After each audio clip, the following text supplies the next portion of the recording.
Hello, hello. So I'm voicing out. Well, I'm not voicing out. That's the truth.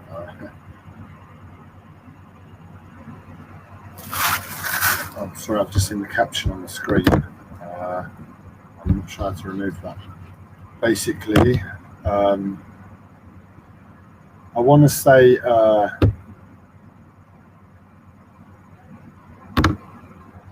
want to say my mental health. There we go. I want to say my mental health broke my iPad, and it is my mental health. I want to show you the complexities in the labelling what's the problem, because I mean, what was the cause of breaking my iPad? Who broke my iPad? Was it spirituality? Was it life? Was it my mental health? And I'm very lucky to have fixed the sauna, at least for yesterday, until the plug. I was in there for too long, and it really does draw a lot of energy, and the plug broke. So it's broken at the moment, but it's only a simple fix. It's just one I'll be able to get around to fixing it with my mental health and my physical health. So it's out of action again. When I was in it yesterday, I was using the iPad in the bath, because that's where I put the sauna. It's in the bathroom. That's where it makes sense to go, isn't it? Not in your bedroom. And it overheated the iPad, because that's what happens when I use it. I just use it for like 10 minutes and it gets hot, and I put it to the side. I put it next to me, because I was sitting on top of the toilet. I put it in the bath, where the bath was a bit cooler, lower down. And tidying up, somewhere between my physical health and my mental health and my eyes and my life, I didn't tidy it up properly, and I forgot the bathroom. So like, once I put like the cables back and I had some other things in there, I can't even remember, but I tidied it up and I forgot the iPad. Later on that night, my eyes were playing up again. I told you last year I was having problems with my eyes. Really quite bad problems, and it's not gone away this year, but I've not been pushing life so much. So what I mean by that is the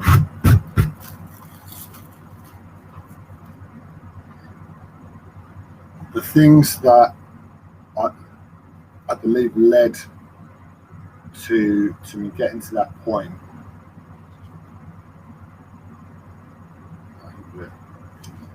So imagine my eyes, they're in my head,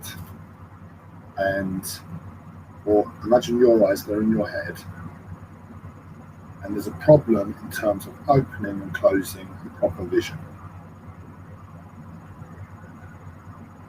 And you get to that point seeking health. So in other words, in just living a healthy life and cleansing, it's like the eyes get to a certain point, and the healthier they get, when you experience this problem that I had.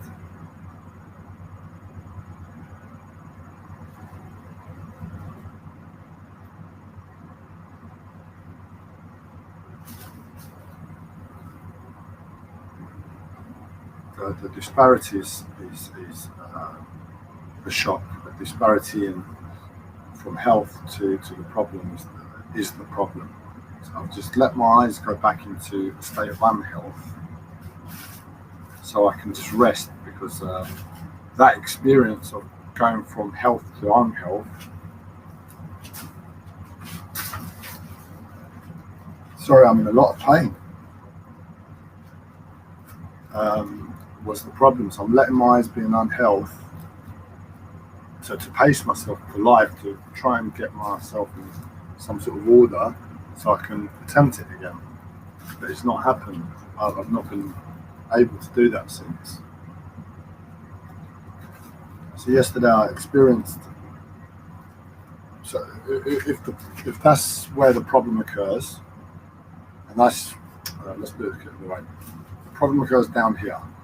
The higher you get in health, when you drop down, that's the problem. The range.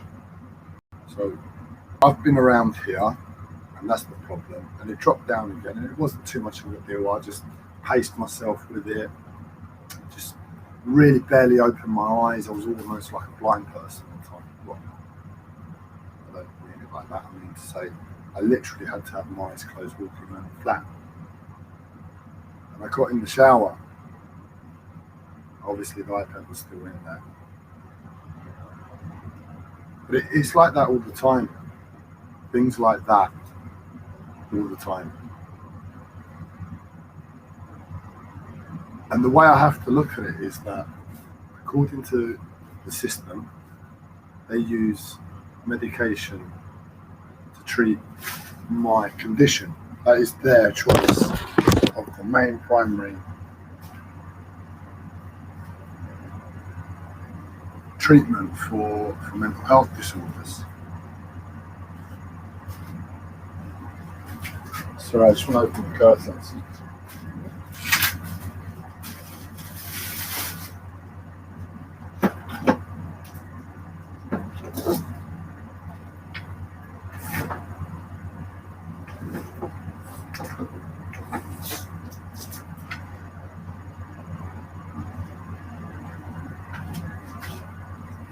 And like with most treatments, the way that NHS have to structure their language,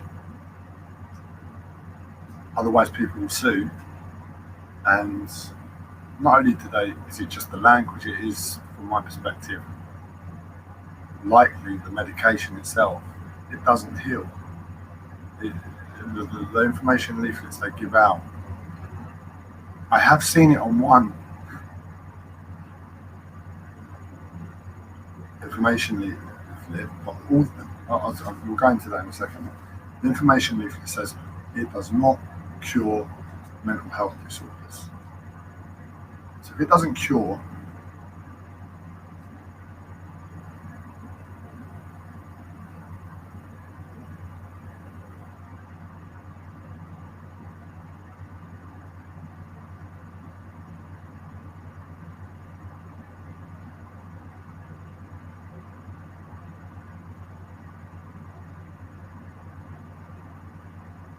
it doesn't cure.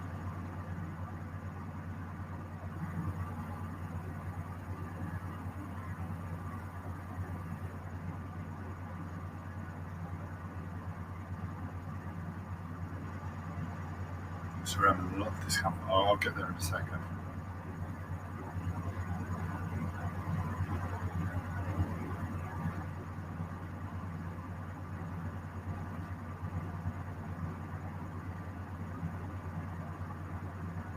If it doesn't cure,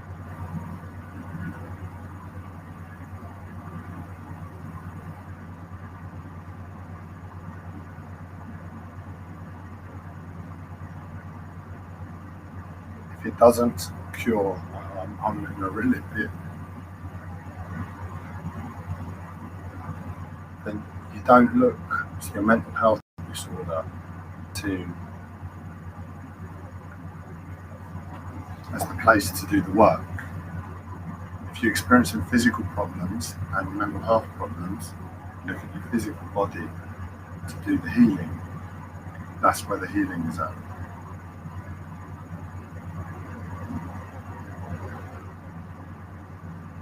Now, the one medication that I've seen that the NHS actively says on their information leaflet, they cure your mental health, was the medication I took for a short course last year, early this year. And the detriments to my body because I can see how it says how it is that from a perceived perspective, this medication cures mental health because everything looks rosy. And if everything looks rosy, then everything should be rosy, right? But my physical body's falling apart even more.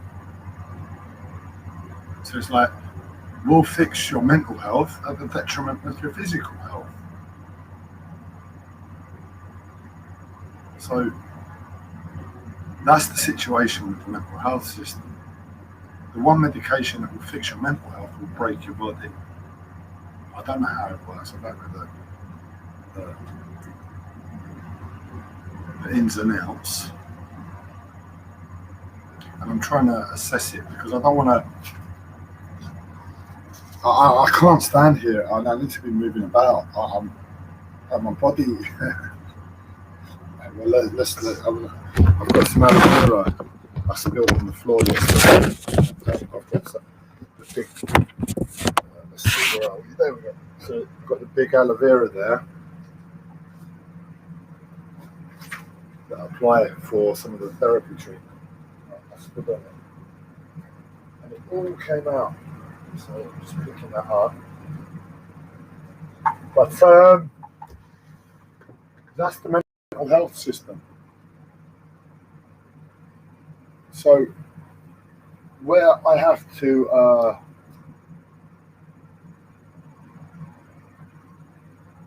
deal with my physical health and my mental health, it doesn't make sense to deal with it from the perspective of your mental health, unless you want to do detriment to your body. If your body's falling apart in the first instance,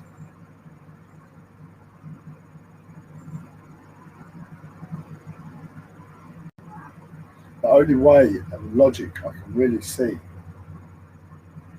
is some sort of a spiritual, esoteric understanding to go forward in that direction. And that is the teachings my uncle gave me. That everything is mind. In terms of a very abstract perception to the world and life, in terms of spirituality. So we're talking about energy, understanding of energy, understanding of the physical body,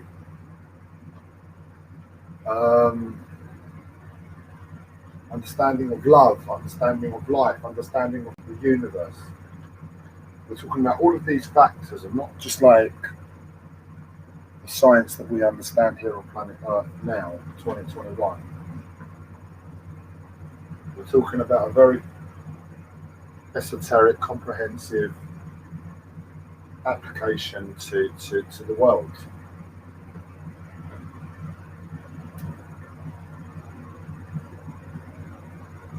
And my uncle's teaching is like, mind trumps everything.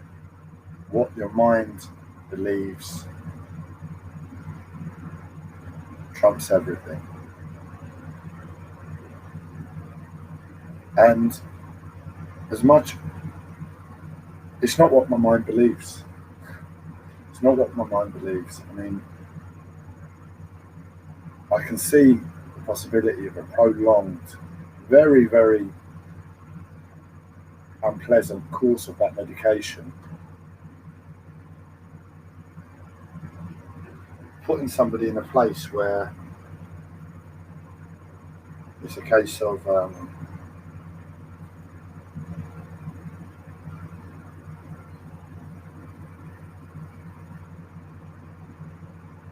we're gonna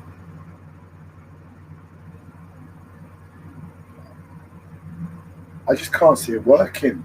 In honest perspective from my situation, from my life, I'm trying to be honest and as impartial as possible. But in terms of my physical body, where I've applied a lot of my awareness to in this life, I can't foresee how, even if I was to take a solid course of that medication, the only way it would really work is if it changed my mind, made me a different person. In essence, it's like I'm going to give you such a beating, Andreas, that when you wake up, when you stand up next time, you won't walk the same. And that's a very, very severe, a very, very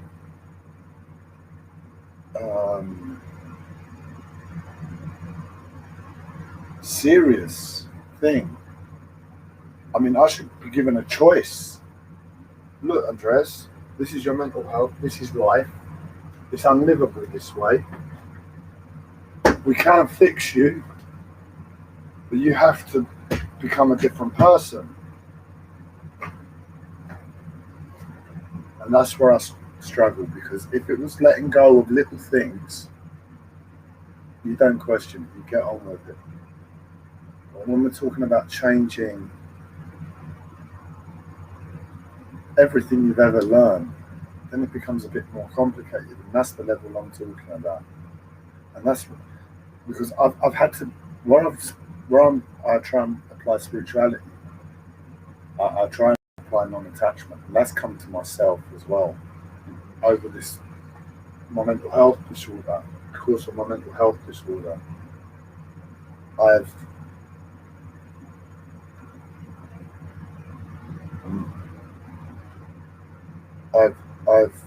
applied non-attachment to myself, the way I approach life, the way I hold to things, and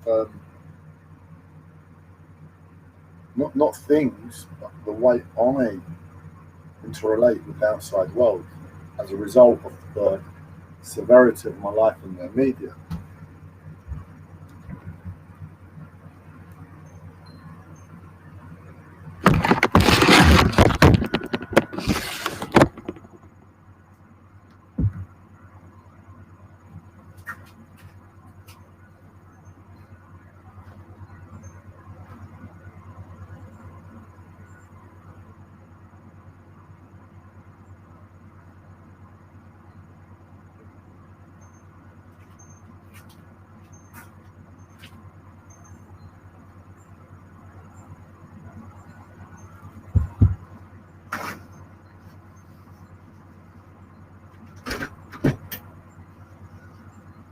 And in honesty, I said it, I think on a video recently, I think the reality is, it sort of happened when I took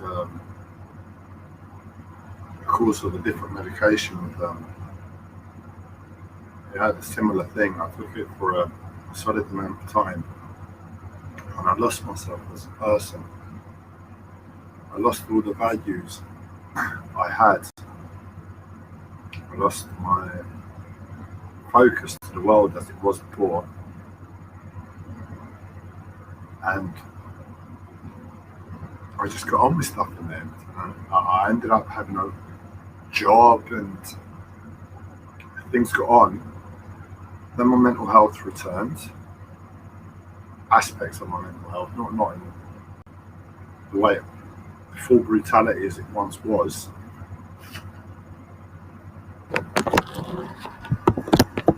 When my mental health returned, and my life fell apart. So that medication gave me life for a little while. Normal life, a job, money, shelter, food. That's what it gave me. And a little bit of unsteadiness in that life, mental health returned. And eventually I remembered myself. And as I've come through, it's been like it's been almost like 10, it's been almost 6 years since I began the course.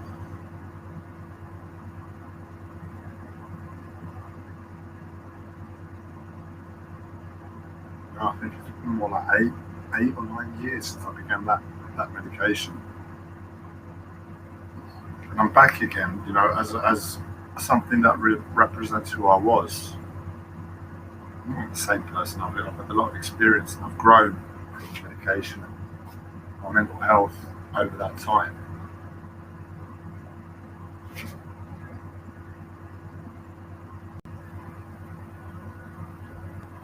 I can't foresee it any other way. If you offered me a pill, blue pill, red pill, Andreas, this won't have any negative effects on your physical body. You will no longer remember who you are. You'll be given a job. You'll be able to get on with it as a normal person, and you'll be able to build a life around that the rest of your life. I'd have to take it right now. No side effects, no effects of the medication. I'll let go of myself. There's nothing to hold to because there's no harm. What's the worst that can happen? I come back to myself in 15 years' time. All right, big deal. At least I'm not suffering what I'm suffering now. All it is a change of personality. I have schizophrenia in the first place. My personality doesn't exist. I don't hold personalities. That's what it is. That's the spiritual aspect. But if you want to give me a course of medication that's going to really affect me on a physical level, it's really torturous experience. It very much is. At least for myself, my body, from my experience. Every time I take the medication, it's a similar effect. Each one's slightly different. But the last one really battering me.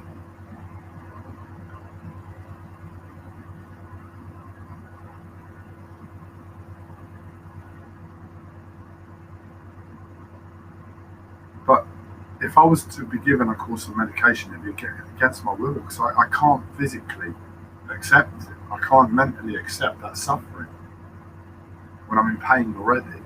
It's like imagine you've just banged your knee.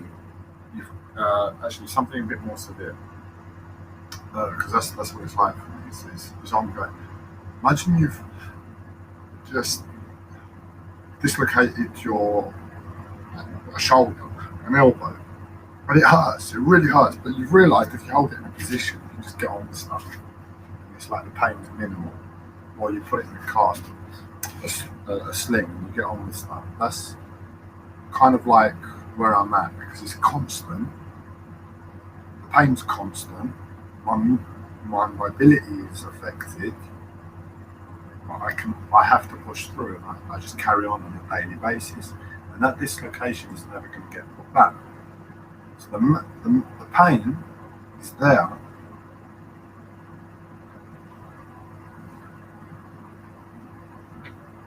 Present in you, always.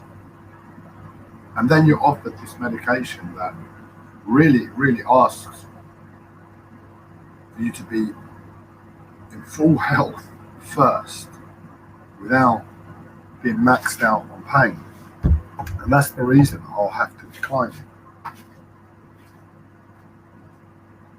Because there's no way I can say to myself, all right, I'll accept more physical discomfort. It's impossible. It's impossible for my situation. I'll have to apply some sort of insanity. I'll have to be insane to say yes. So that's my situation. That's the way I view things. And because it will have to be forced upon me, this course of medication, in 15 years' time, when I remember myself, it's going to be excruciating. It's a different experience. It's not myself that I cling to. It's the way I've got there is to look back and say I've lost 15 years of my life. I've just been forced this medication. I've been forced to go in this direction. I know I don't care about myself, but I'm not the problem. I'm not the problem.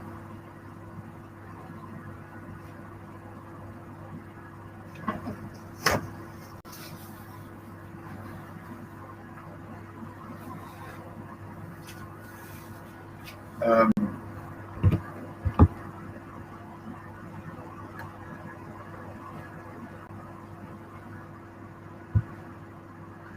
so that's where I am in terms of medication. I have to deal with my physical body. I have to look at it from the perspective of my physical body. I'm always working on my mental health, but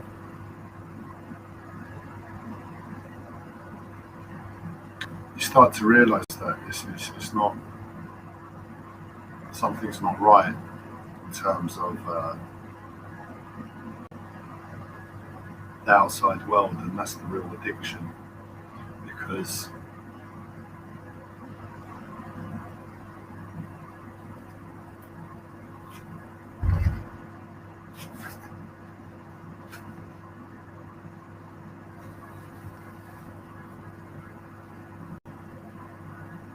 on another element, in terms of my mental health, I can't stand here like this. I need to be moving about. So what I'm going to do is try and put the laptop somewhere else, and I can maybe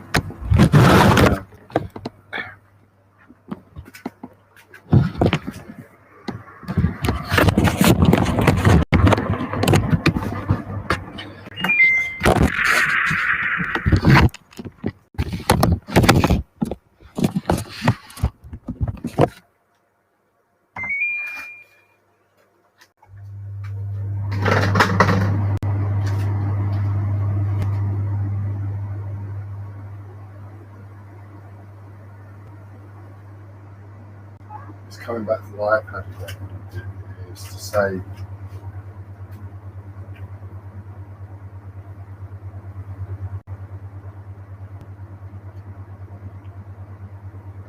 look, the iPad's just broke. My problem is that I liked the iPad. I used the iPad. It was helpful. Yeah. It was enjoyable. It was practical. It allowed for something in this world. Oh, that's a bit better. I can move. I couldn't deal with it before.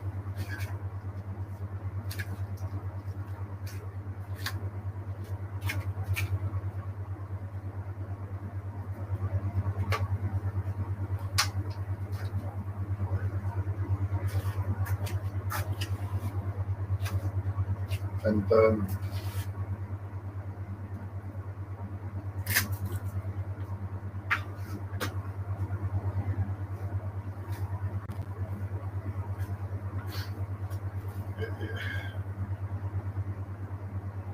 what I'm trying to say is I know that iPad, from the perspective of spirituality, the perspective of life, it's not worth getting worked up on, because it's just a bit of materialism.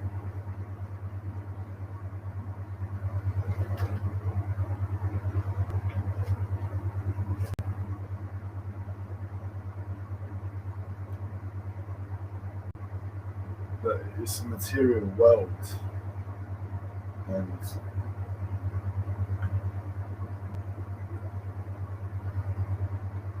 I'm unable to do a lot at the moment. So it's like saying to look, man, for all intents and purposes, I am disabled on a physical level. Forget my mental health. I'm disabled on a physical level. I've realised that of late, I can't do things on a physical level as I need to. And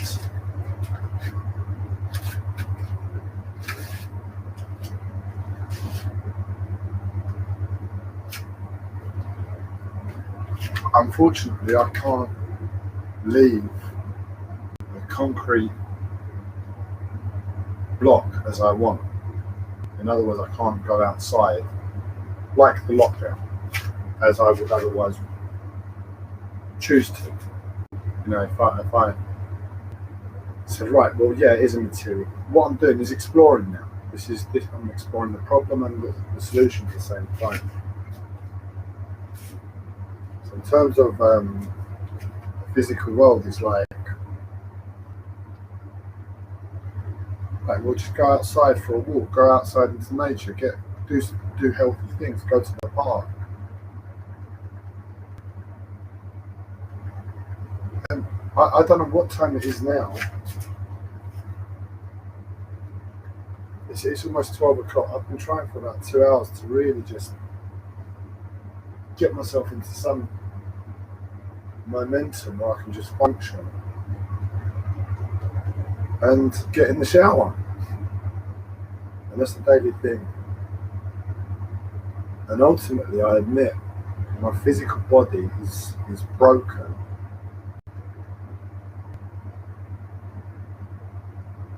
because of stress.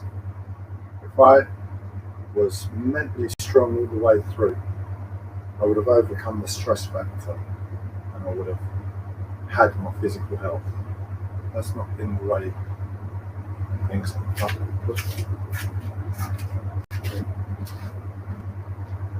progressed. And at the moment, my physical body is the problem. There have been times when I've been like, right, there's a break in life.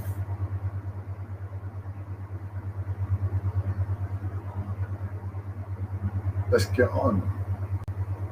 But physical body's dragged me back. And I guess you could say I've added to the stress because my body's everything to me. So it should be for all of us. If our body goes, what do we have? And in one way, it might sound cruel to say it, but back in the day when we used to die at 40, we'd live a good life, then we'd get to this stage, and I'm like 35, my body starts to fall apart. We should sort of leave then. But what keeps us going is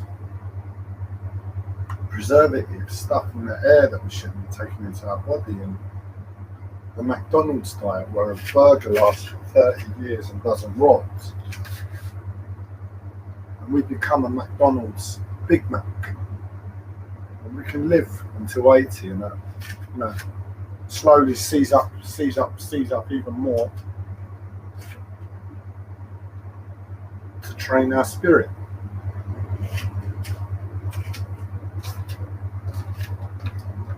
And then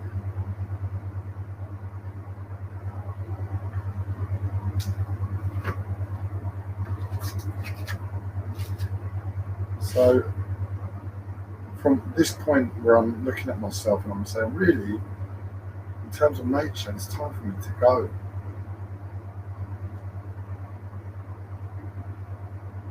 In terms of this illusion, this world, because it's an illusion. We look at this world and its reality. It's very, very real. It's what we have to live by. It's an illusion in terms of our body, in terms of life, in terms of nature.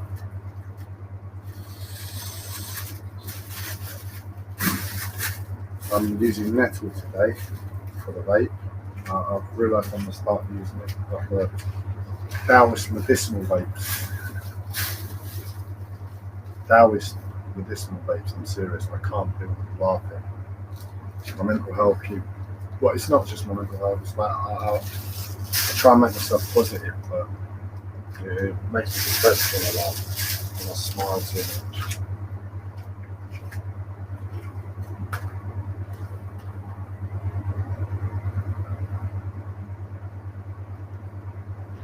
Because I'm serious though, I'm going to start vaping with herbs.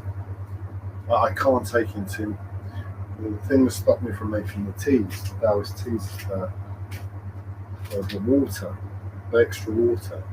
And not only the extra water, it's my body. It's a case of if I tune into my body, it's like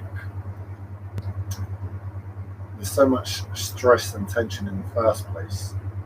It would have to be a very specific mix that I don't really have access to the herbs. I'm not gonna. I'm only gonna have limited access to what herbs I can use, and for that reason, I'm not really going to be making specialty teas. But I can pick up a bag of nettle, or just go and pick some nettle, and have a course of nettle vape. That's the sort of thing I'm gonna be trying. If I can stick to it, I don't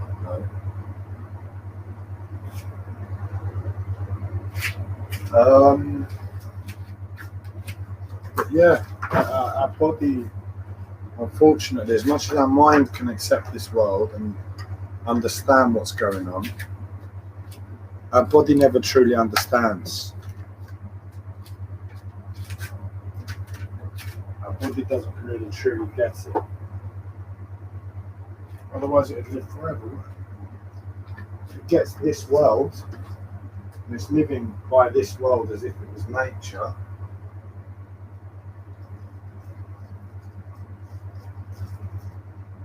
I am coming back.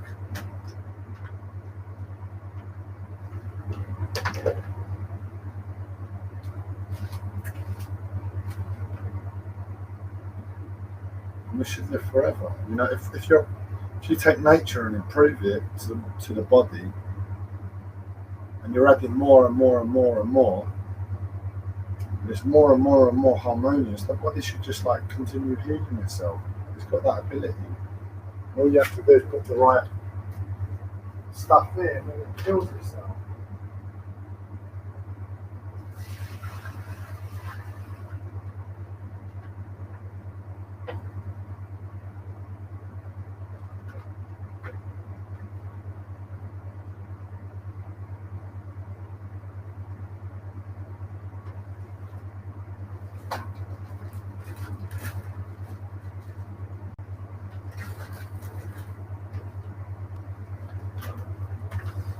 This is my favourite tea, and I will make this as a tea. This is like one of the few herbs I will make as a tea, and that's Palo d'Arco. Highly recommend it. It's great for antiviral and coronavirus. Not that I've done the science, but I'm going to try it as a vape. I don't know how effective it will be because it's quite dry as a herb, so there's not a lot of moisture on it. I'm sure we could get something out there and get those antiviral properties straight to the lungs, which is where I feel I could really do with it at the moment. Boost.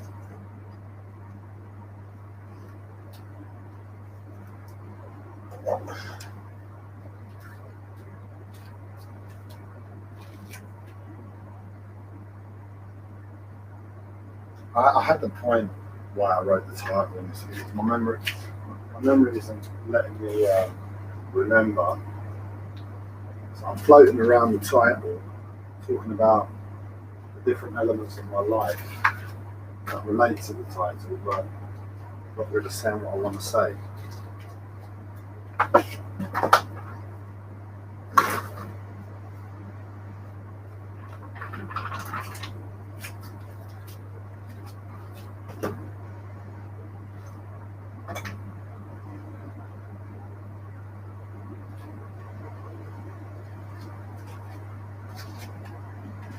My iPad was put in the bath, and it killed me because for me,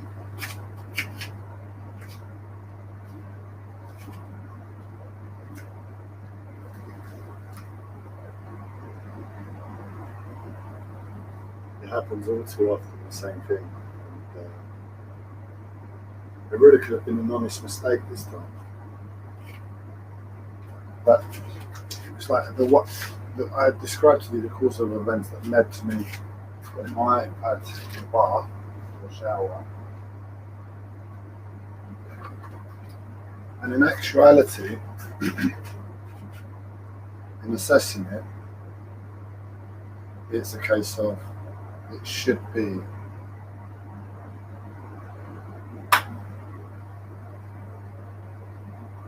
just a mistake. But where I see that my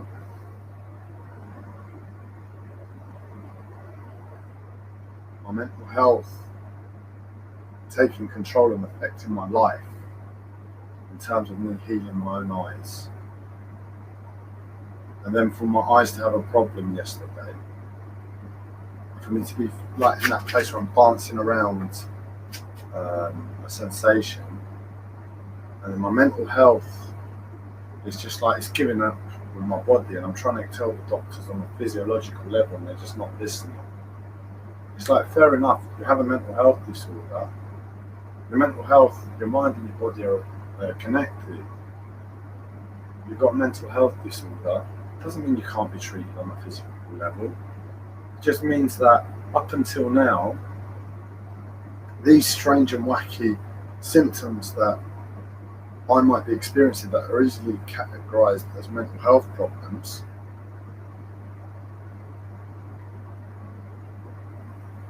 haven't been able to be communicated clear enough from the terms and perspective of healing and recovery and health and body for anybody to understand and treat and remedy. So there I think, well, yeah, I'm a previously trained alternative therapist. My uncle has taught me the importance of the physical body. I've got an awareness of my body in terms of Qigong and just being still and knowing my body. I reckon I can communicate it to the doctors, to the GPs, to whoever, what's going on for me, so I can just treat it on a physical level. And I don't have to take that horrid medication. Well, they still don't want to listen. They're like, no, you work through it with your mind. And the stumbling block is when they say that statement, when that statement is put across to me, it's a case of, alright, fine, I'm happy to work through it in my mind, but you need to start telling me why. The first question is, why are you telling me to work for it in my mind? And it brings up the whole questions about the world and society, and that brings up my beef. That brings up my beef with the world, my problems. And I'm like, well, yeah, I've got to change the world then. Can I have access to my physical body so I can change the world, please? And I go around in an ever-ending cycle of suffering. And all I know is I'm not going to get out anytime soon. And all I know is I'm in constant fear of that medication, the experience of the medication in the first instance.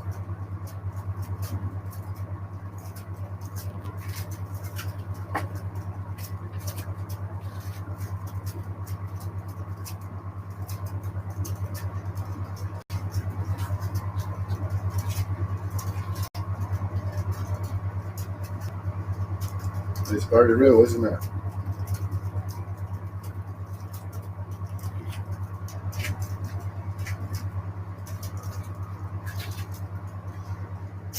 I'm struggling at the moment because where I am with my mental health is and physical health and life in general. Let's call it life. Is that it's ringing the alarm times. You know, you live life, you live life, you live life.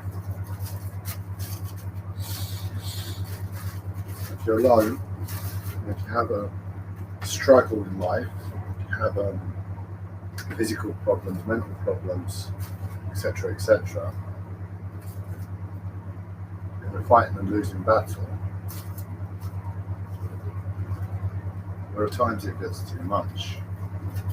And it's been ringing that bell now, solidly almost, for for a good month, 5 weeks, I'd say.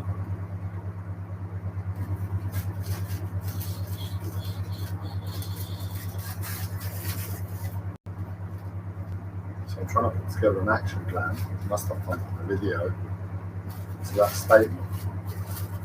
And I guess what I expressed before about this, that merry-go-round with medication and my mental health and physical health.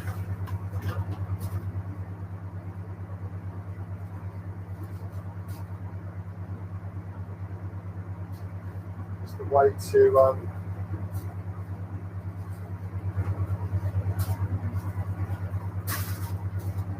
is the starting point of where I start to find the solution for.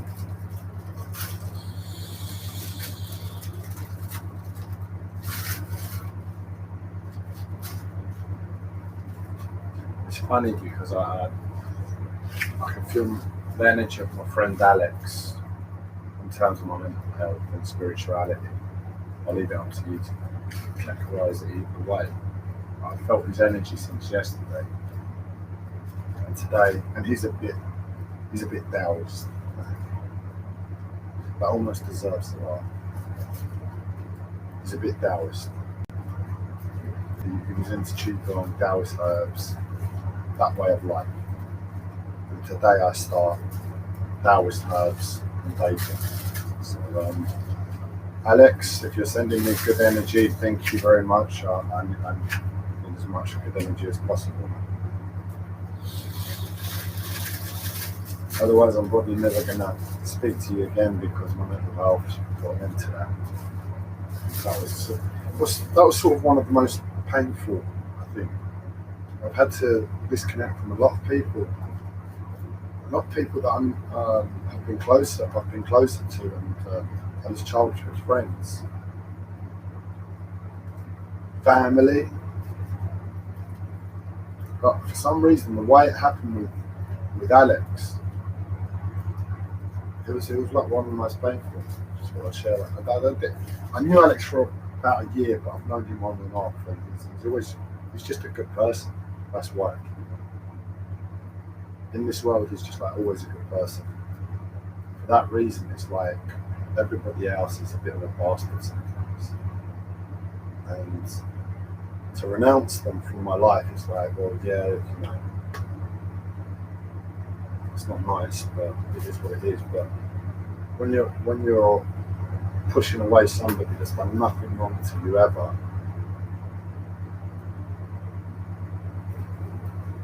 then it's like it's a bit, you realise I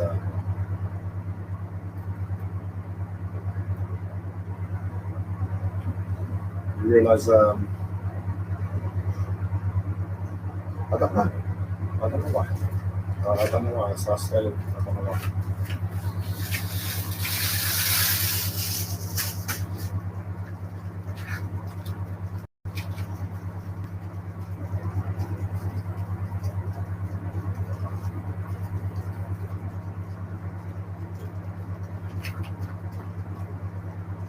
So I'm trying to put together an action plan. Because those alarm bells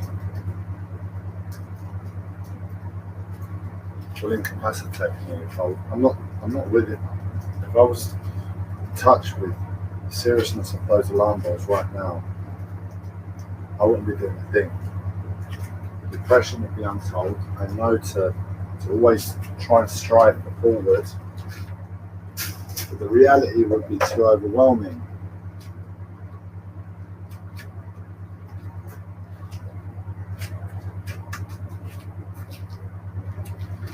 So at the moment I'm somewhere else.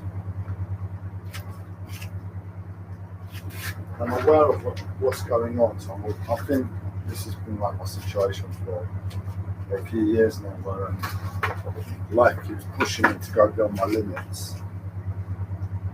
And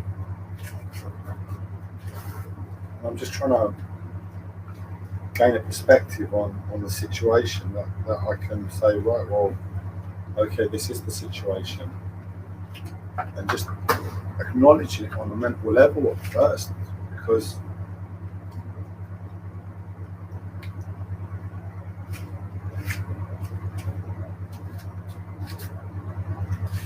my memory's so bad. And if I don't really truly understand it on like every level, by tomorrow I'll forget.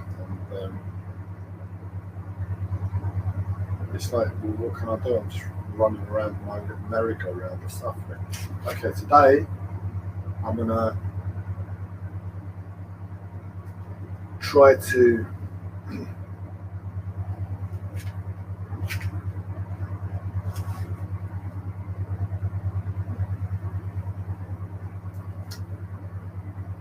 do this in terms of mental health. And I say I might achieve it for that day. The next day comes round, because the trauma gets me as soon as I wake up, and I get distracted as soon as I wake up, and I'm not, because I'm disorientated when I get up. But the time, I never get out of that trauma, the initial trauma of the morning, I never leave it through the day. And it's just every day. And I'm constantly waiting for that trauma to just release out of my body, so I can look at the day, look at life, get on. So whatever I put as an action plan today, unless I can make it really concrete, it's just like I know it's not going to happen. For instance, I said to myself, right, I've got a boat that I'm hoping to move on to. I've got a flat that I should have been evicted from months ago.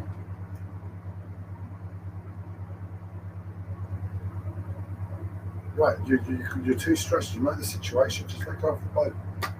Let go of the flat, just set up tent, set up camp, sit here in the middle of the flat and wait for yourself to people to unfairly come around and evict you because you've got mental health disorder, and you should be looked after. You shouldn't be threatened with eviction, not when you're no danger to anybody or yourself.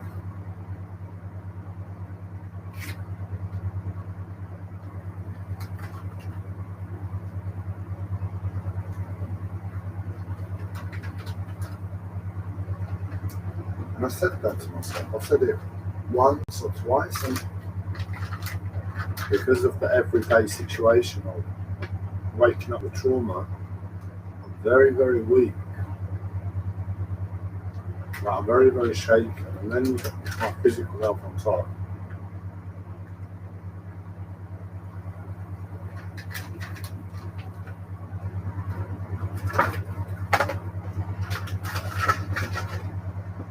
And then, it comes to 12 o'clock, 1 o'clock, and I can't let go of the trauma, but then the vague memory of what I've put as an action plan yesterday in place, where I was strong, where I had my mind, it's like, I can't bear the thought of being homeless, because that will mean of course medication. And honestly, that's what they'll do. They'll take me to hospital. I'll stay in hospital for 6 months, a year, however long it takes, maybe quicker, and I'll have to take medication in that time.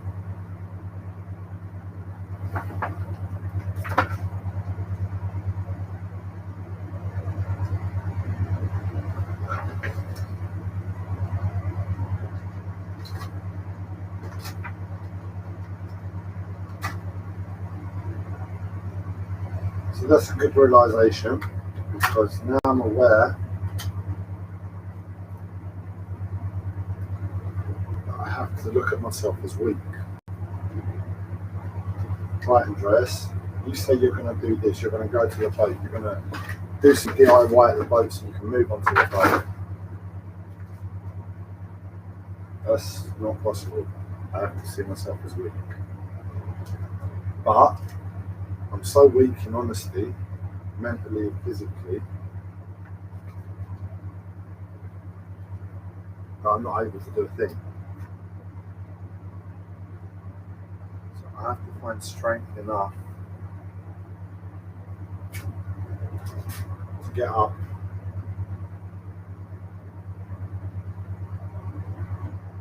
push myself on some level. Maybe that's what it is. It's just to figure out what level, how to pace myself. You know, it's like running a marathon,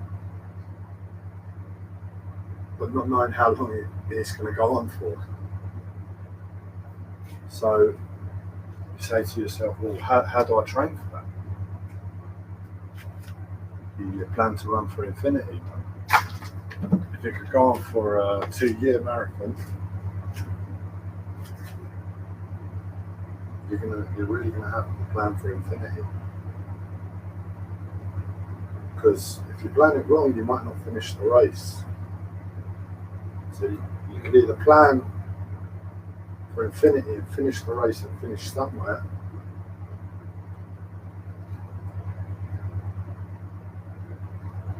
or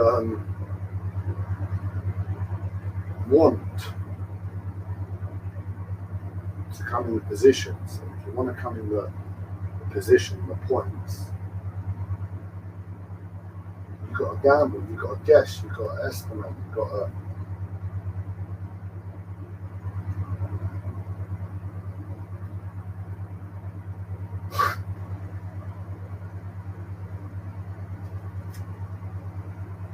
to have some awareness of something. And if you train for infinity, unless you're aware of something in the first instance, other than what we've just said, you're not really going to finish in the points.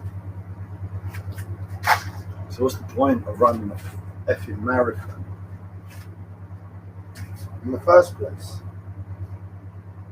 We need to find some sort of logic to apply to our training mentality, to give us a mindset of the correct level of endurance that we need. So this is really, really good for me at the moment. This is really, really helping. As much as it feels like I've got something shoved up my bottom, which is driving me constantly insane. That's another thing that my hip went about 2 weeks ago, and it feels like I've got something on my bottom. It's just like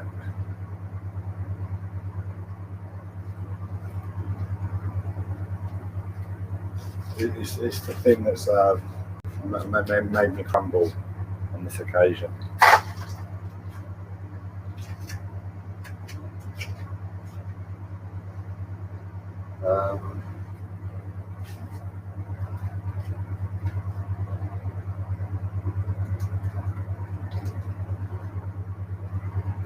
So I've got to get up every day.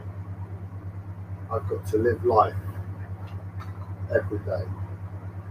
I can't just go with the flow because my mental health shows me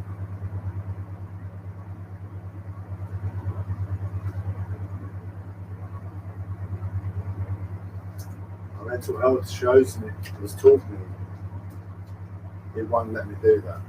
It won't let me just relax. It won't let me just be.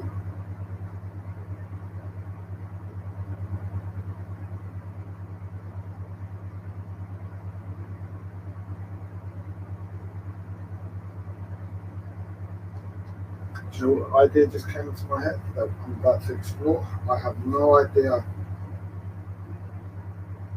if it's going to make I'm about to take anything from it, but it's almost like to lose health within myself instead of striving for health. Just do something unhealthy where you're able to accept that level of unhealth within your body.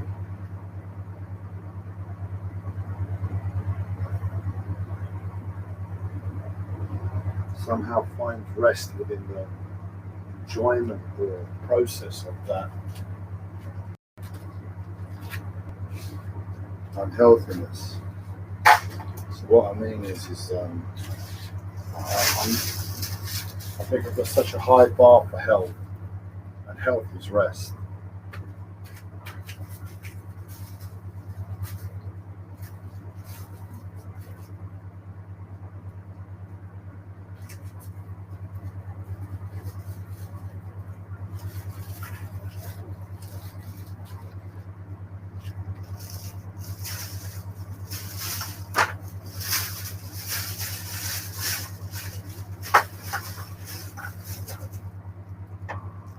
That really and truly, I'm not going to achieve it, and that's a good realization. I'm not going to be achieving that health. So rest isn't going to be the solution to these things.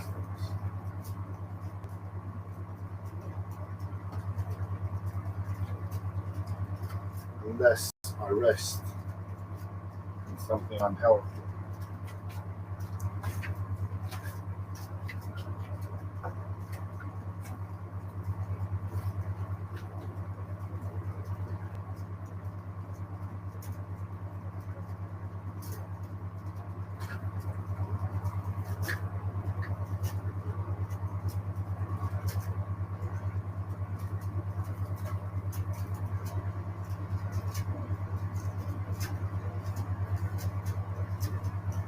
And I kind of do that with smoking.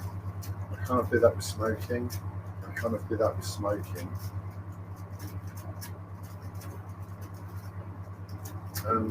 But it's just, I just switch it up with vaping to clear myself out. I think that's what it is. But I think smoking in that place of resting in the unhealthiness. And the way I smoke, it's not super duper unhealthy like the regular tobacco nicotine smoker. There's a little bit more consciousness to it than that. But it's still not healthy the amount I smoke, because it's like as a crutch, as a support for my mental health. So it's like I'm terrified of my body. It's like just focusing on my body. If I'm focusing on smoking, I can get on. You know, my lungs have become a bit dry from too much smoking to just be able to get on. My life's down to talk again. I'm trying to do my best to vape, but it's not as much as I need to just clear my lungs out.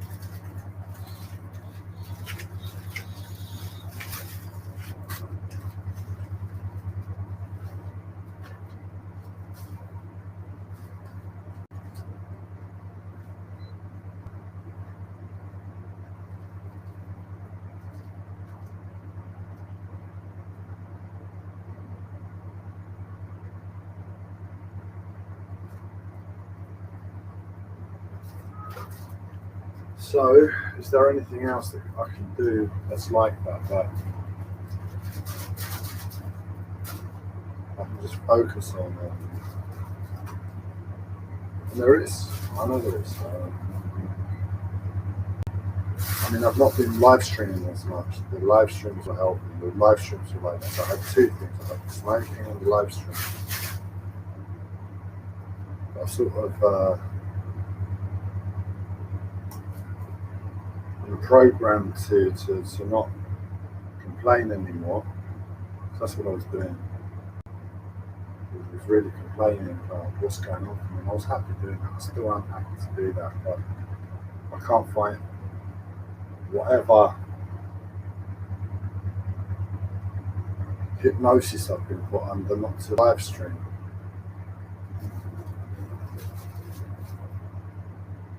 And complain. So I stopped there. It's too much effort. I'm not going to fight to do something that's going to help. And it should be a case of it should be easy. that process of whatever is going to help. I know exercise, I know the importance of exercise, but taking myself to the park on a daily basis is a bit difficult, and I've got one bit of exercise that's worth a good 40 minutes of exercise. That will take me 2 minutes. And I know if I can do that on a daily basis for 2 weeks, my body gets back into something that resembles health. And I can't assert myself to do that.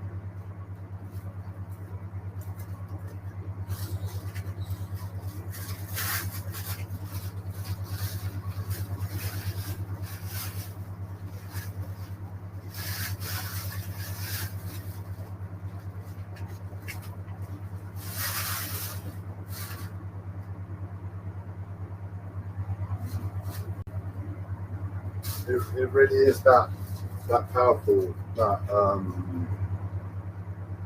effective, this medication, this exercise that I need to do. So if you can imagine myself how I can be terrorized on a daily basis from the moment I get up, just going about my day, not to be able to do 2 minutes of exercise. Obviously, you've got to think, if you've just eaten something, it's not going to be the time for exercise for a little while, so it's not just on mental health, it's a bit in terms of practicality.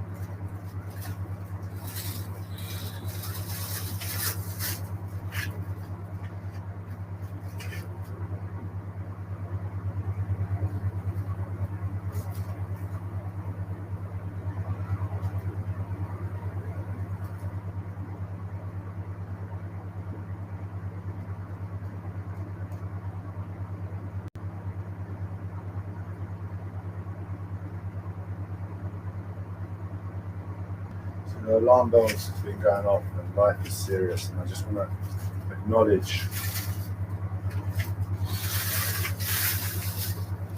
what message is life sending me to keep putting me in that place where it's breaking me. It's breaking me. It's telling me stop. Don't do what you're doing. I'm like, well, what am I doing? That's the question now. So I'm just seeking a certain amount of security, basic survival level security.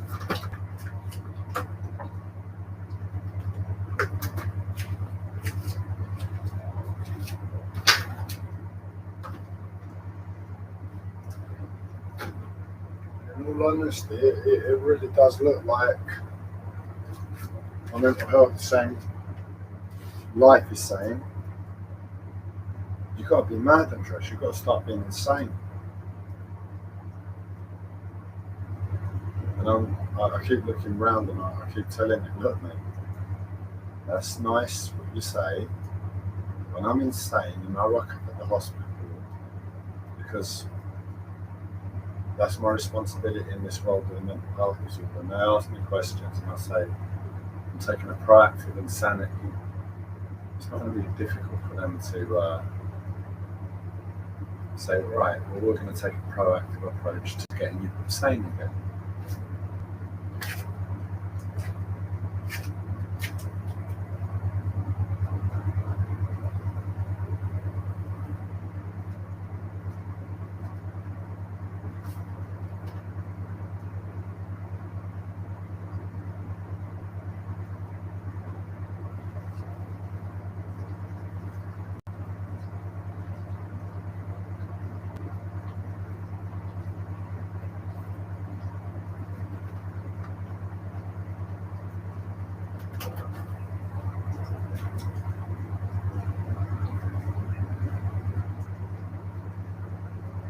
I know that the alarm bells that have been going off is life saying, you've got to take stock, you've got to assess your situation, you've got to make changes, there's no point going forward as you've been going forward before.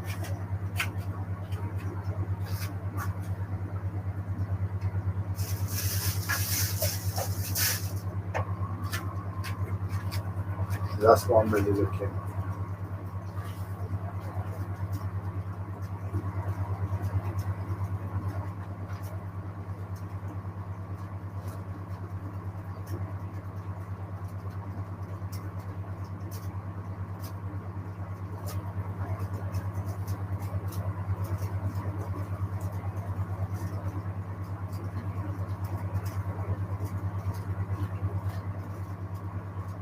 I'm going to take you into the kitchen because the risperidone that heals mental health disorder is giving me the problems at the moment. And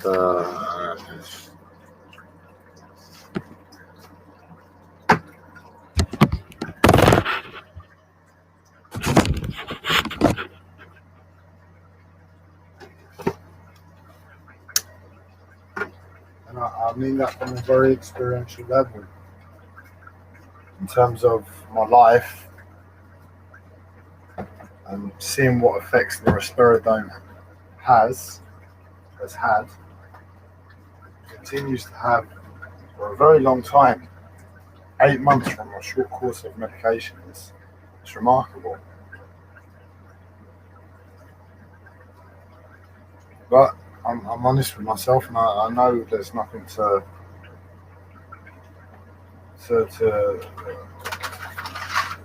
hold back in terms of making that statement, because it's true.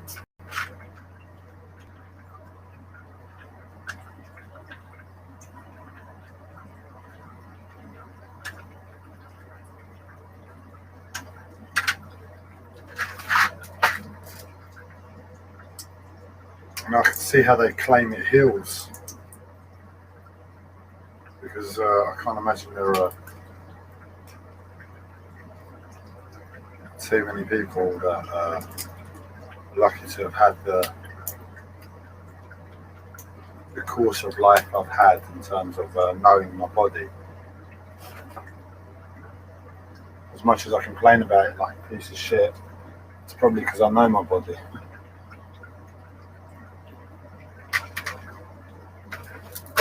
Otherwise, I guess, yeah, this is the realization. Fair enough, everyone would be complaining about their bodies.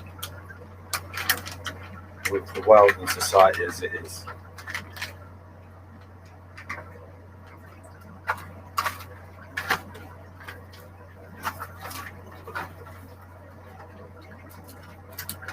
So I need to make a change to what I've been doing, where I've been going. And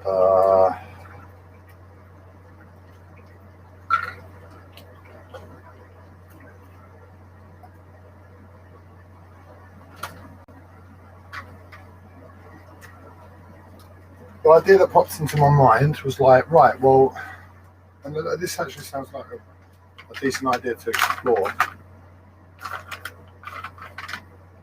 No, I don't. The risperidone affects the practicality area of my brain. That's how I see it. But right in this moment, it's saying, don't worry about stuff. Don't worry about stuff. And I'm like, well, yeah, don't worry about stuff, but I've got to worry about stuff. And honestly, if I came out of hospital and I wasn't faced with a possible eviction, the risperidone would have done me the world of good. Unfortunately, due to the effects of the risperidone in the first instance, so the elements I'm left with is in terms of my vision and mentality.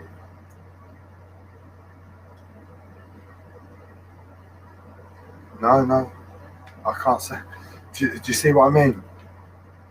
It's a very, very horrible medication because, as I said, it says it cures mental health. What I stated before, it would have done me the world of good, is in terms of me not knowing my body. So what I did, I rewound to a different medication I tried a few years back, and how I came away, and I really enjoyed these aspects. But I didn't know my body then as much as I do now.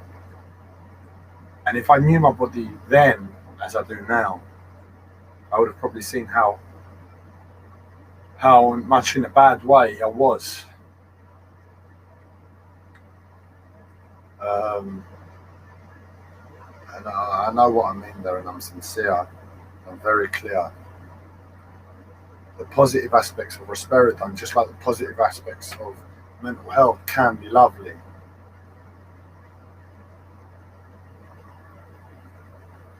But the negative effects,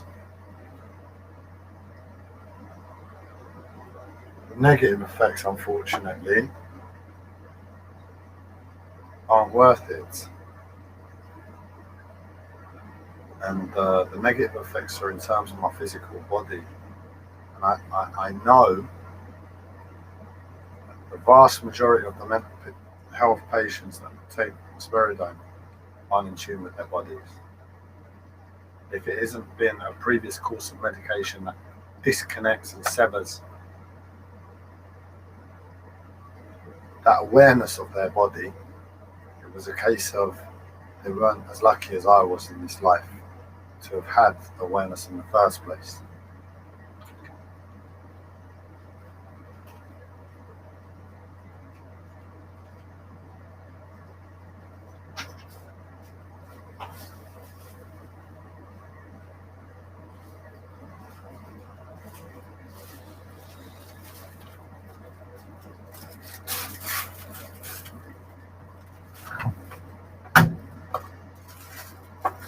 And I know that to be, I'm getting the picture a bit clearer now, so it's good. Um,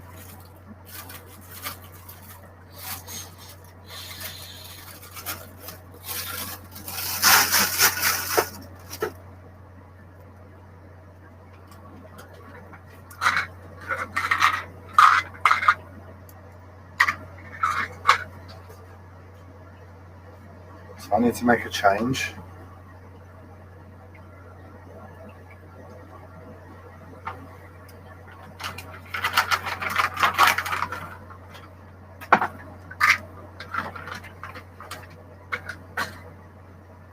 And I was thinking, my life has been asking me to do what I've labelled as zenify. So what I mean by that is just declutter, get rid of attachments where possible, and just take it back to basics. And I've got piles of different things here at the flat where I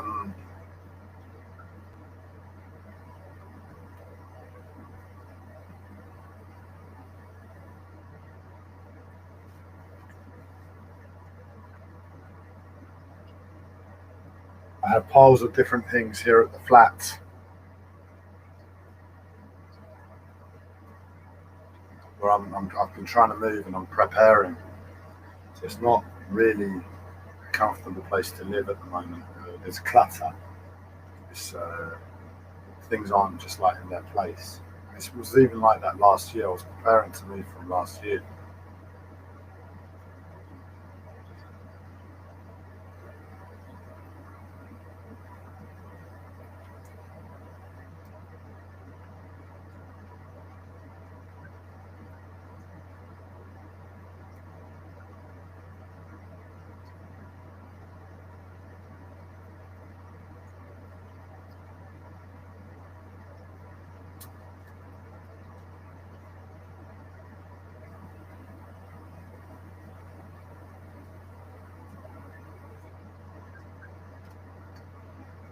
So what I was thinking is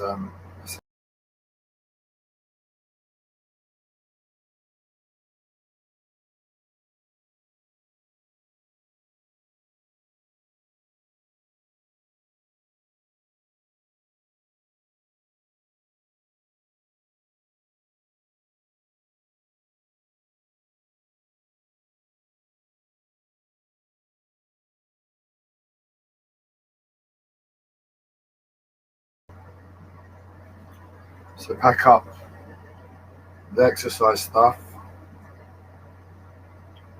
and take it to the boat and set up camp there. Just get on with stuff.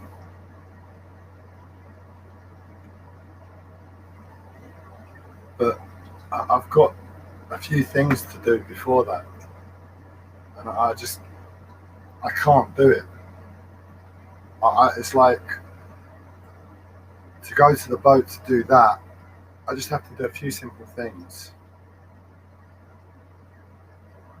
And honestly, that's where I was before anyway. So taking a few health things with me to the boat is it.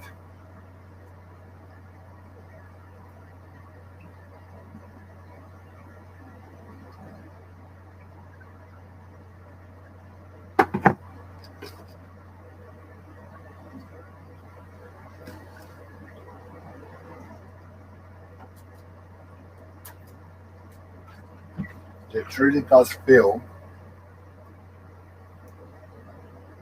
that for the first time in years, I've exhausted all options.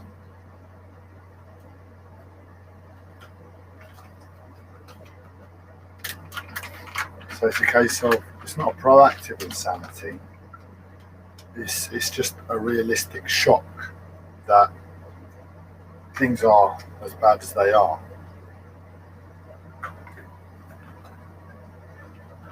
And there's nothing I can really do. So in that place, what does someone do? What would you do? Your life is, we'll call it terrifying. Your life is unpleasant. But you're alive. And because you're alive, life can get good again. Things can improve.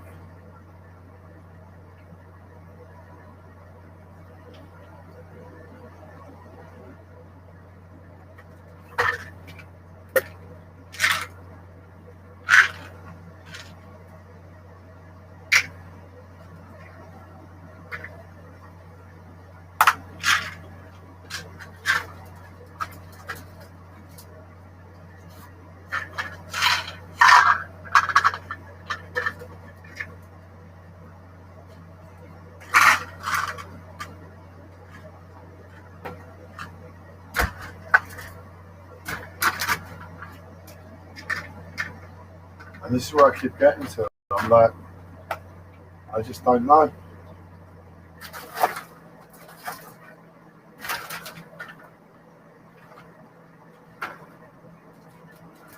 Maybe it's do whatever time. But in do whatever time,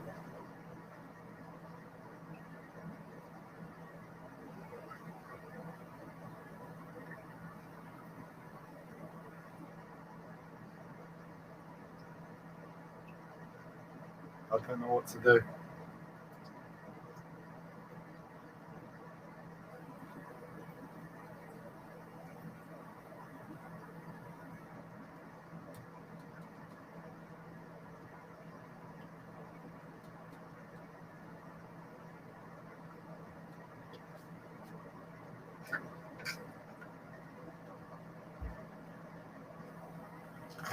That's really where I'm at.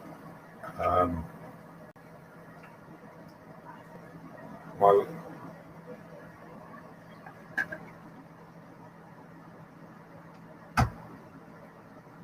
unfortunately, I can't remove the pressures of my life because medication is forever present.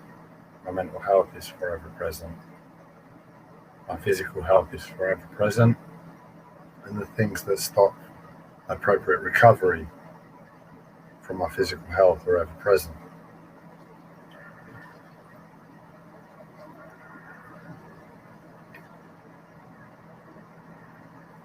So do whatever time would have to be a proactive do whatever time.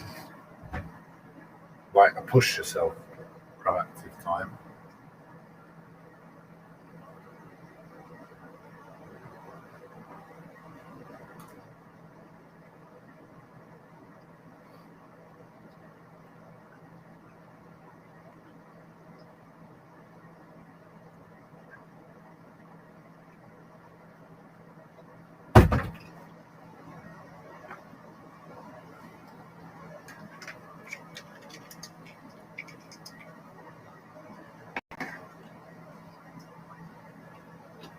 I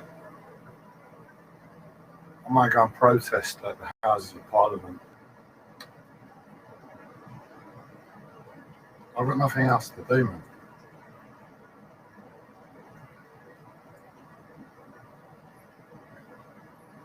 Then again, I've got to get in the shower to get out of the house.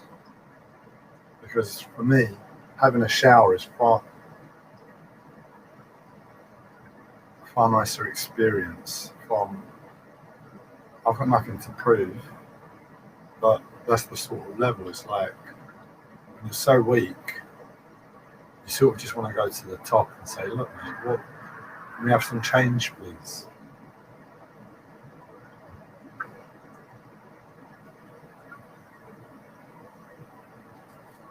So who's at the top?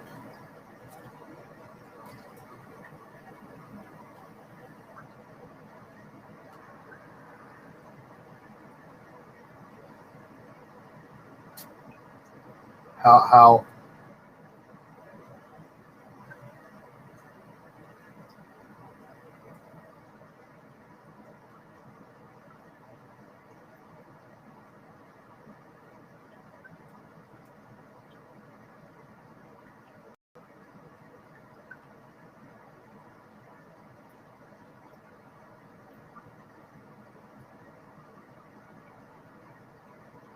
do you know what one of protests is to legalise euthanasia? For there to be a humane ending to misery in this world, because I'm miserable. I'm also very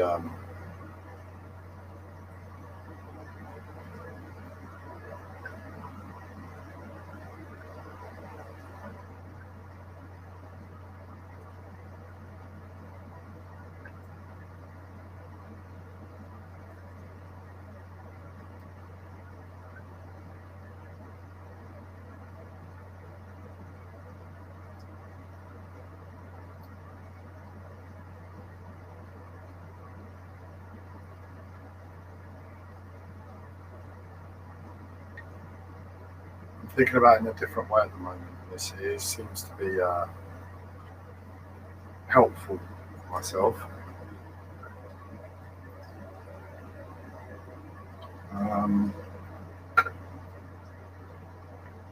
That is to ask myself, well, what happened is I woke up yesterday.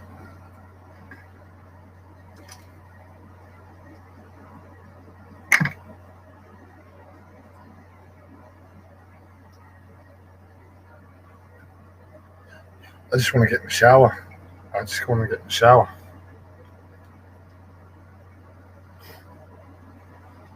My mental health has been playing a game for ages. I'm not going to let you get in the shower. And I'm like, yeah, whatever. I just ignore it. When it plays games, I see it, and I just ignore it. Because what am I going to do? Just get in the shower when I can, isn't it? I'm not going to fight my mental health. I'm not going to fight life. I'm just going to go about my day and get in when I can. And it's just got to the point where I'm like, fine, whatever you're doing, it's hit me. I'm not trying to fight whatever's stopping me from getting in the shower. It's just got to the point where I'm like, I'm exhausted that I can't seem to get in the shower on a daily basis with the ease that I know I need. But it's like, that is the crux of my problem. It's representative of my trauma. The first thing I normally do in the day is just throw myself in the shower. But where I shouldn't be getting out of bed because I'm traumatized, and I know that within myself, and it's like the first thing I get when I get out of bed now is a battle to do anything. So the shower probably epitomizes my life more than anything.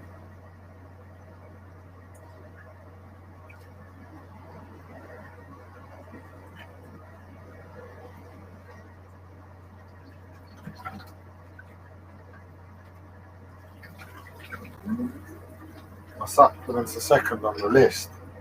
That's why I got a bit annoyed before, because I was like, I'm standing here speaking to the camera, why aren't I doing my supplements?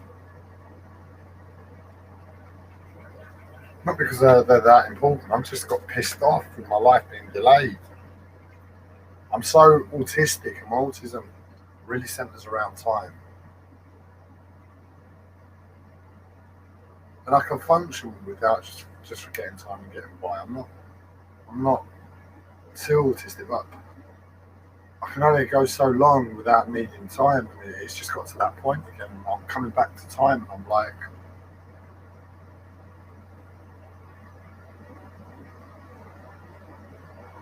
I'm getting really anal again. Funny. I get this sensation that I've got something in my bottom, and I get anal with life. There must be a connection. It happened that way.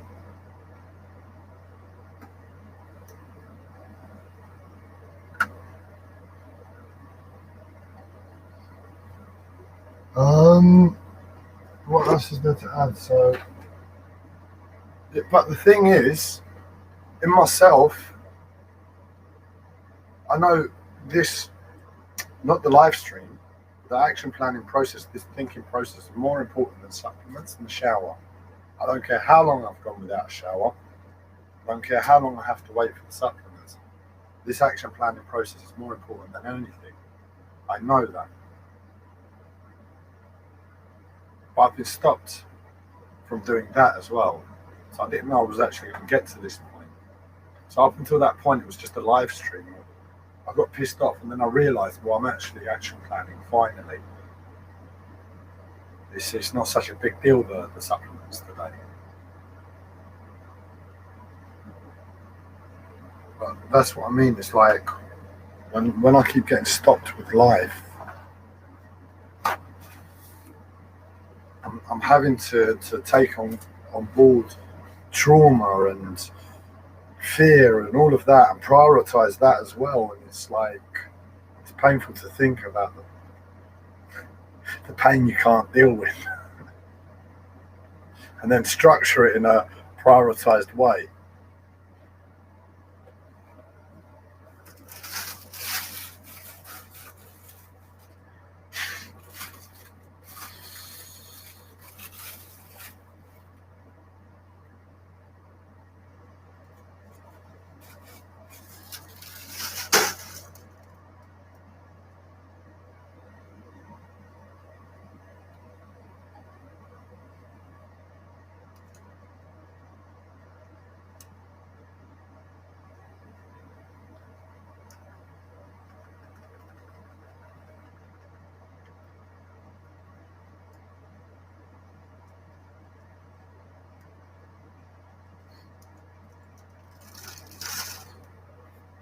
It's really weird. In one way, I've got what I've always wanted. I've got spirituality. I've got spirituality. I don't care what medication you want to give me. Yeah, sure, you can wipe my memory. But if you just let me remember clearly what I've experienced, I've got spirituality. Spirituality is in my life. And there is something that's actually quite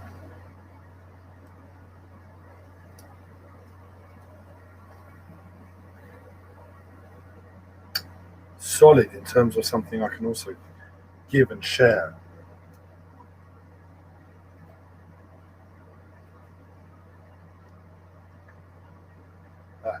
That has that element with it.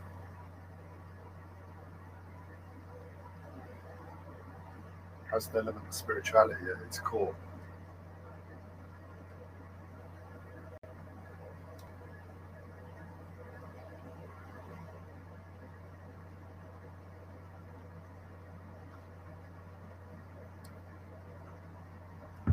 This is another exercise that's number 2 on the list. That this is probably about 25 minutes worth of exercise for 5 minutes input.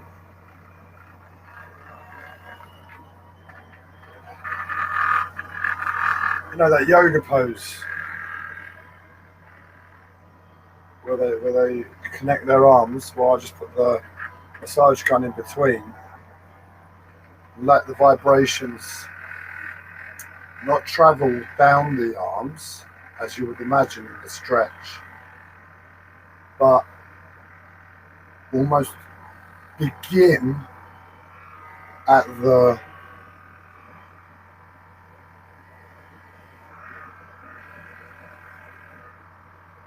location of true movement for the arm. How can I put it? If you've ever really tuned into your body and you've got to know your body, and you're lucky enough to have had that experience,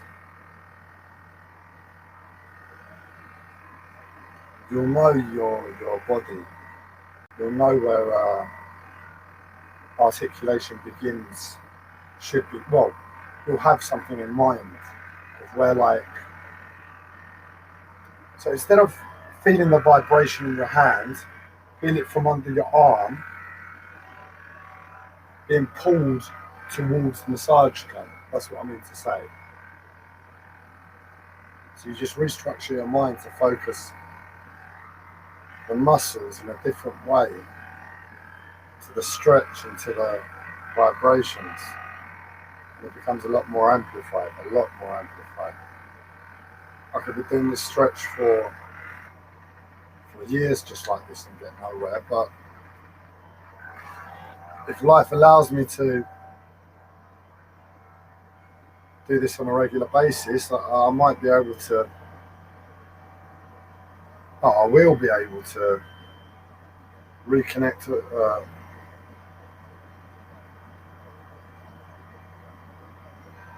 realign a lot of the misalignments that are causing problems.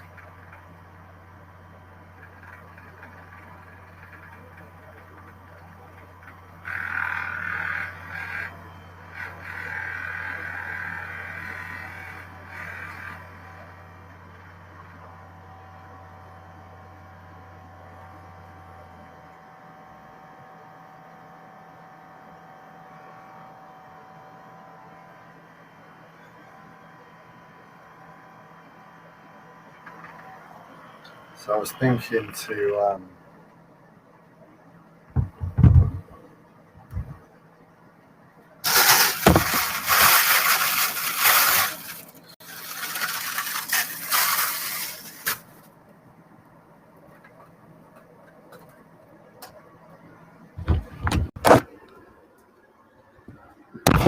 maybe leave the live streams for a bit and try and focus more on spirituality and stuff, but all I need is a few bad days and that falls apart. So I don't really want to start putting energy in that direction and get disappointed, because that's the theme of life at the moment.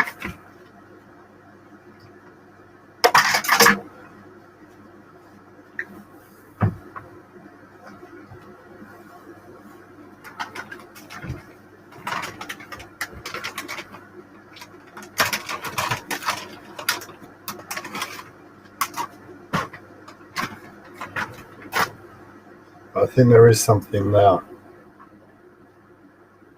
I think what the problem might be is I'm constantly thinking about how can I give, how can I make it practical.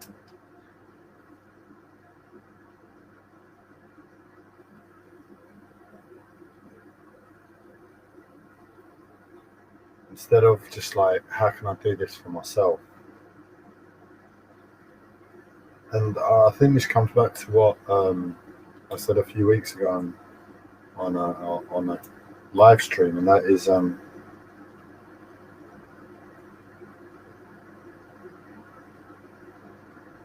life is best shared, man. When you haven't got anyone to share it with, it becomes very void, very devoid, void, empty.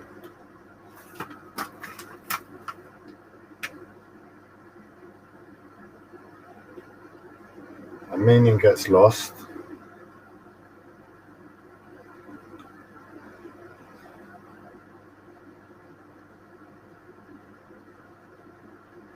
And that's what sort of happens. I think that's what sort of happens. Where I am autistic, and I thought I'd overcome my understanding of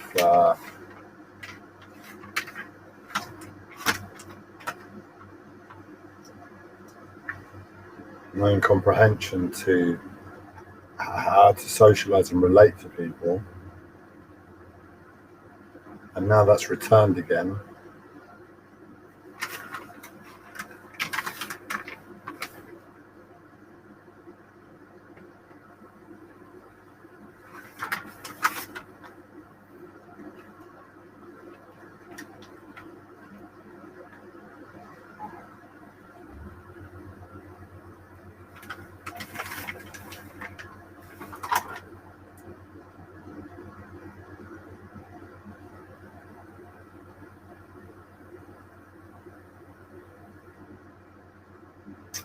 You look to keep it practical.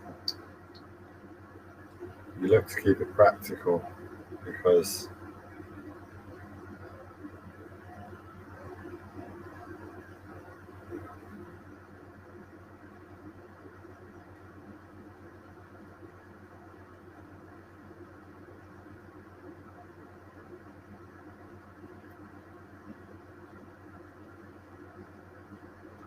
it becomes hard when you have to push for life.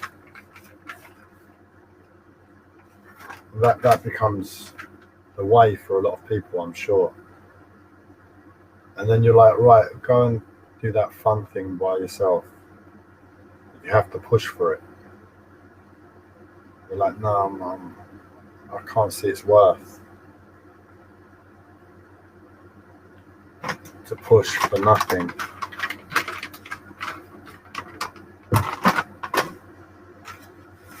I enjoy sharing.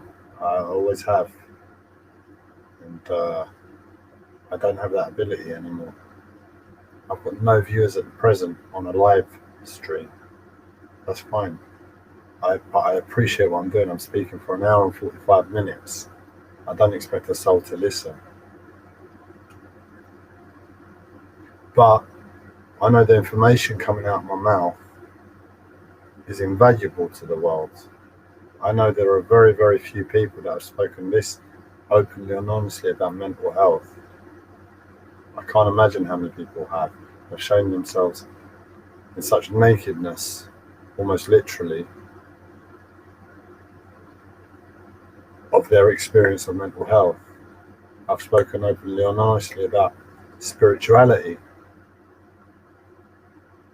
in ways that I've never heard, or at least not. At least there aren't people on a public stage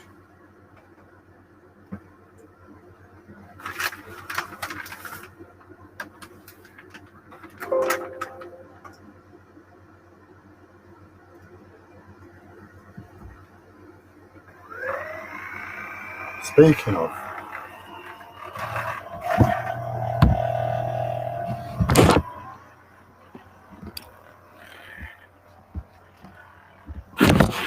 Sorry, I turned the live stream. The emotions just became too overwhelming and powerful.